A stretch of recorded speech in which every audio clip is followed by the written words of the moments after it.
Welcome to another segment of LeaderLink, linking members as mentors to learn, achieve, and succeed. I am Hunter Sparrow, and I have the pleasure of serving as your Northwest Region Vice President this year. I'm excited to announce today we have our very own Southeast Region Vice President and Walla Walla FBLA Programs Director and NSEC Resource Director Kai Lincoln, joining us to discuss his tips for objective testing events.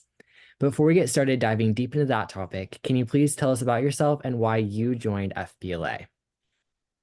So I joined FBLA 3 years ago. This is my third year in FBLA. I joined as a sophomore. It was the year after COVID, and we were like coming back into school, and like a lot of us weren't really sure like what there was to do, what there was out there. And I sort of like stumbled across FBLA. One of my senior friends was actually the president of our chapter at the time, and he encouraged me to come to a few meetings and try it out. And I ended up doing that, seeing it through to regionals. I wasn't really sure what was going on. And then I went to regionals, had some success there. And then that really made me want to like do better, like place at state and go on to nationals as well. And after doing that, I got a lot more committed in FBLA. I really discovered all the possibilities in there. I was chapter president last year as a junior, and then ran for state office and applied to be a national council member recently. So it's been a steady journey, and I'm really glad to be here now. Yeah, absolutely. I also joined right after COVID, so kind of I get the whole entire right after COVID Yeah. FBLA. But jumping right into objective testing. So what sparked your interest in the objective testing category specifically? I guess it's it's a bit of like a nerdy answer. I did do impromptu speaking as well my sophomore year, but I also mostly focused on my objective tests, partly because that's what I was used to. I've been an AP student all throughout high school, and it's just like, what's another test? Like I can do well on that, and I tried it out. And also, for me at least, the first thing that I really wanted to focus on when I joined FBLA was sort of like the math related events. And the first one that popped out was like Introduction to Financial Math. And taking that was like the opportunity to actually practice like using math for something other than just to do it, being able to actually calculate finances and use it for something that's actually important and will be important for my future. So that was sort of how I got into objective tests, and I've been finding a lot of success with objective tests. So I've kind of stuck with it, but I always make sure I have at least one presentation or role play event every year as well. Yeah, absolutely. I feel like the objective testing category is like the most popular just because I feel like everyone does it. I feel like there's not a member who doesn't do Mhm. the For objective test. sure. I feel like it's very uncommon to come across somebody who doesn't. But anyways, for the specific competitive event style, what should members be prepared for like when they go and take the test and compete in it? Yeah, so the structure of the objective test, you have 50 minutes to answer 100 questions in a specific like topic, whatever the event is. And it actually used to be 60 minutes, but this year they changed it down to 50. So it is pretty fast paced, about a question every 30 seconds if you want to get every question.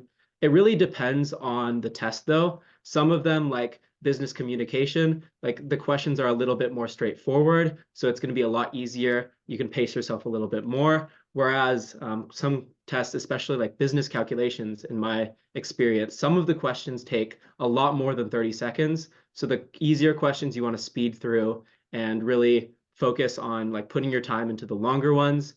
And this, like getting the feel for this is really about finding practice tests online. And then also each time you compete, at regionals and then at state, just make mental notes of what kinds of questions are tripping you up, what things are taking really long, what things you didn't know at all, and just study each of those things as you progress. And then each level, you're going to score higher and higher. And so that's really a key takeaway, is just make sure that you're not just taking the test and forgetting about it. Make sure that you're taking the test, trying to score as high as you can, but also being aware of what things that you're missing out on.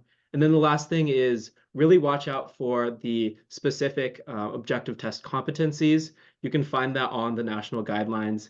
And actually, really conveniently this year, they've done like breakdowns of how many questions on each test are each competency. So one competency might have 3 questions, while another might be 20 out of the 100. And so you're really going to want to study the one that's 20 out of 100 and just prioritize the ones that are weighted a lot higher. Yeah, so I can't stress enough. The competencies are so helpful. I know back when NLC 2022, so Chicago, I was competing in agribusiness and it was so difficult not having like the specific breakdown because I was like, what do I exactly need to learn for this test? So now having like the specific numbers is like so helpful, and definitely go check those out if you're competing in objective tests this year. So what are your tips in, you kind of touched on this just a little bit, but what are your tips on preparing to take that test? What's the beforehand steps before you go into the room and you take that test? Yeah, so there's a lot of resources out there for you to use. Like the simplest thing you could do, I guess, is look at the competencies and just like go to Google and search up things related to each of those. But that is a really great way to study, but it can be a little bit like overwhelming. Maybe that's not where you want to start. Maybe you want to do that after you decide or you figure out which competencies trip you up more. So a lot of better places to start would be looking on Quizlet for, on Quizlet, there's tons of different flashcard sets for every single objective test. So you can go look there. That's a great place to start. You can also find official FBLA objective test like examples on FBLA Connect. And if you log in there, you can get a database of a sample objective test for each event. And there's a lot of different resources out there that you can use. And actually, we also have several resources on the Washington FBLA website as well. One notable example is the Competitive Events 101 guide, which has tips for every kind of competitive event, actually. And then at the bottom, it has a database of Quizlets that you can use for every single objective test. And then the last thing, currently, this is a resource project that I've been working on for the last month. And currently we're in the process of releasing it. I'm not sure if it is released before or right after this interview is posted. So keep an eye out on the Washington FBLA Instagram for that. But we're actually going to be making a separate web page on the Washington FBLA website, which is going to have resources for every single competitive event. And that's going to give you a great place to start, whether that be in objective tests or any other event type. Yeah, absolutely. And coming from two Washington Affiliate Resource Program work members, we are super excited for the addition to the website to come very, very soon. So please keep your eye peeled for that. I'm super looking forward to it. So please watch out for that. And then moving on to our next question. So for these objective tests, how much time should members be allocating to their study time? Like what is like maybe like a monthly outlook kind of before SBLC for a member kind of competing in those events? So it really depends on like from person to person. And also, like if you've taken the test before, maybe you might not need to study as much as you did the previous years, partly because you remember a lot of the questions, the topics, and partly because you'll be more efficient knowing, oh, I need to like brush up on this a little bit, but this is the thing that I struggle with most. I'll focus on this. The key is, I guess, being consistent. So everyone's going to have a different like hour or minute per week, per day breakdown.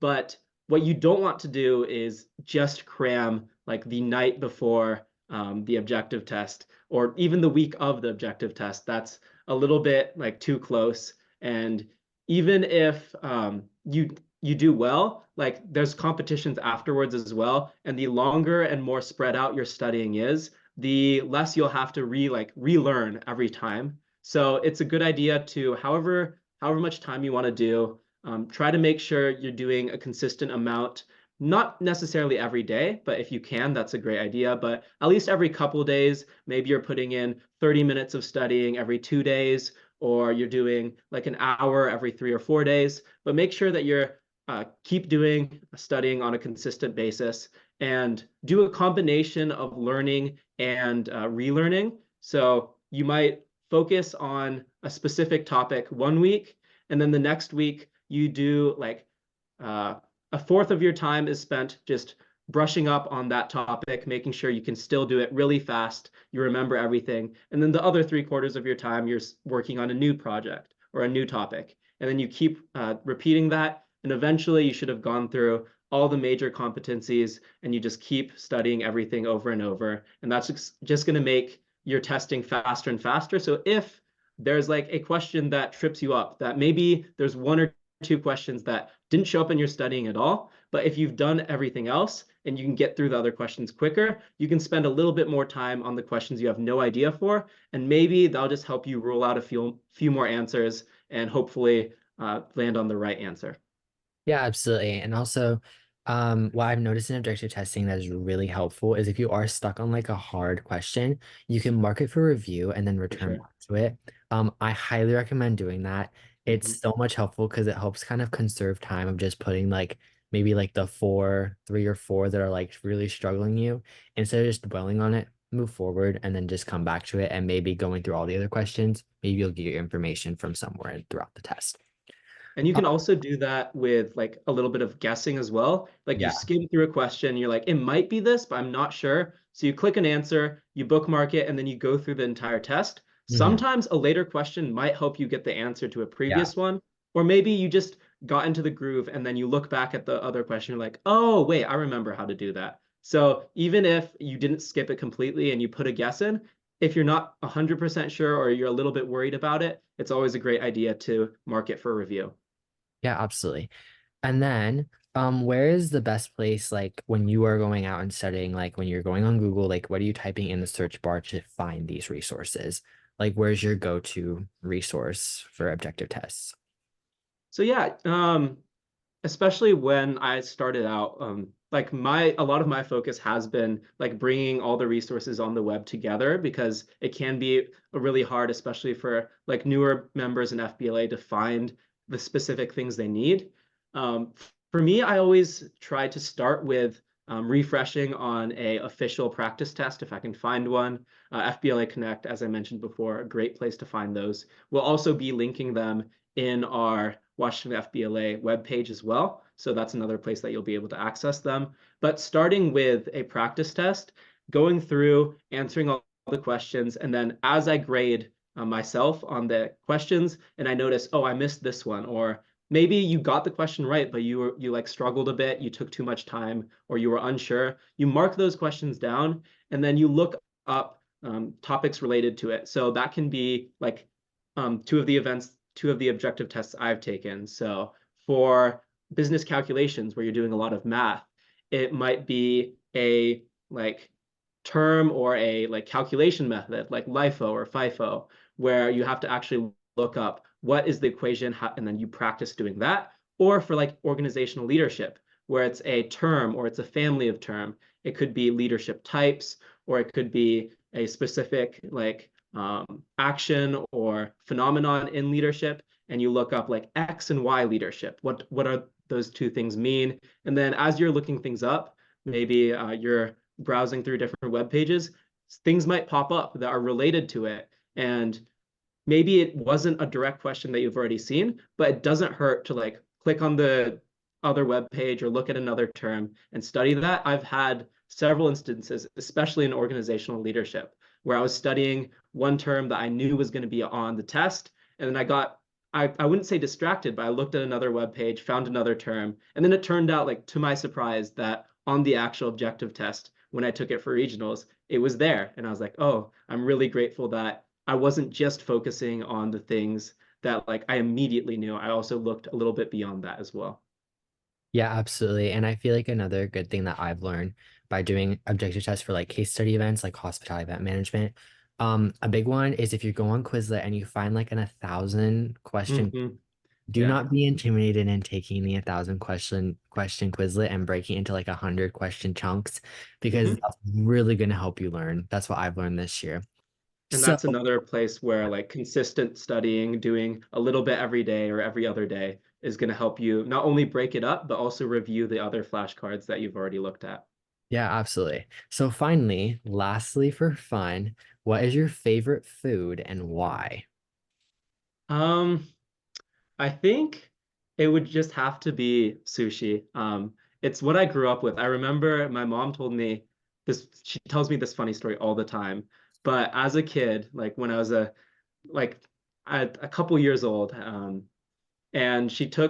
our family went to a sushi restaurant, and she assumed that like I was too young, I was gonna find like raw fish like really gross and all of that. So she ordered like a separate meal for me, And then she told me how I would like just end up grabbing her plate and like taking all of her sushi.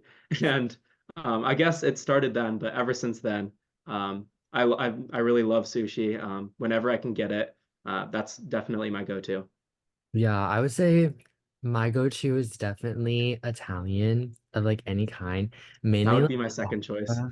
Mainly like pasta. I love tortellini. Like I love Mhm. it. I love Panda Express orange chicken. I can't deny orange chicken at Panda Express. I have to give it a shout out right here. It's That's still like a little bit of a guilty pleasure, but I agree with you. yes. Alrighty. So thank you so much, Kai, for joining me for this interview. Washington, we can't wait to see you next time on LeaderLink. Make sure to follow at WAFBLA on Instagram to stay connected on all of our segments. Thanks for watching.